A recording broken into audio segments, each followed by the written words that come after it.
মধ্যপ্রাচ্যে আবারও বাড়ছে যুদ্ধের আশঙ্কা। যুক্তরাষ্ট্রের হামলা বন্ধ থাকলে উত্তেজনা ছড়াচ্ছে ইসরায়েল। যে কোনো সময় ইরানের উপর বড় হামলার প্রস্তুতি নিচ্ছে তেল আবিব।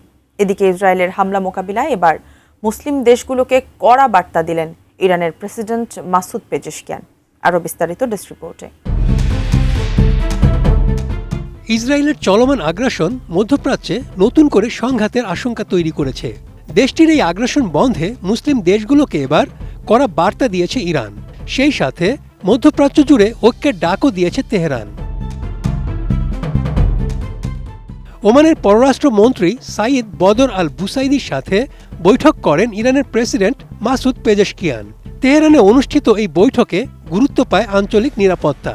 রাষ্ট্রীয় বার্তা সংস্থা ইরনার এক প্রতিবেদনে বলা হয়েছে, পেজেশকিয়ান মুসলিম উম্মার ঐক্যের উপর জোর দিয়েছেন। মধ্যপ্রাচ্যে শান্তি ফেরাতে সব মুসলিম রাষ্ট্রকে এক হওয়ার আহ্বান জানান তিনি। বসুন্ধরা টিস্যু, অশুদ্ধতার বিরুদ্ধে এক বিন্দুও ছাড় নয়। প্রেসিডেন্ট পেজেশকিয়ান স্পষ্ট করে বলেন, কোনো মুসলিম দেশের ভূখণ্ড ব্যবহার করে যেন অন্য দেশের ওপর হামলা না হয়।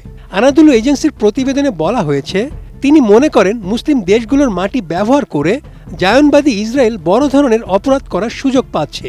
এই সুযোগ বন্ধ করতে কঠোর হওয়ার পরামর্শ দিয়েছেন ইরানি প্রেসিডেন্ট।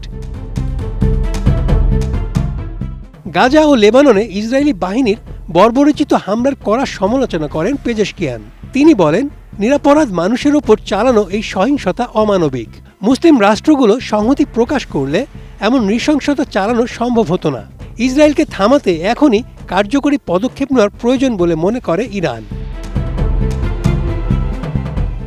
ওমানের সুলতান হাইসাম বিন তারিক আল সাইদও ইরানের প্রেসিডেন্টের এই উদ্বেগের সঙ্গে একমত পোষণ করেন।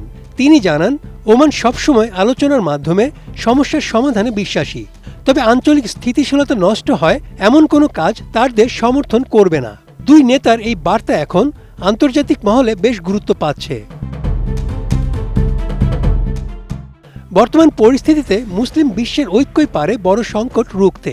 ইরানের প্রেসিডেন্ট মনে করেন, বাইরের শক্তির উপর নির্ভর না করে নিজেদের সমস্যা নিজেরাই সমাধান করা উচিত। কেবল আলোচনার মাধ্যমেই মধ্যপ্রাচ্যে দীর্ঘমেয়াদী শান্তি ফিরিয়ে আনা সম্ভব। অন্যথায় অস্থিরতা বেড়েই চলবে বলে আশঙ্কা করেন তিনি।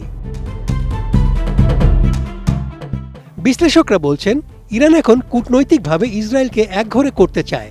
বিশেষ করে প্রতিবেশীদের পাশে নিয়ে নিজেদের নিরাপত্তা নিশ্চিত করাই তেহরানের প্রধান লক্ষ্য।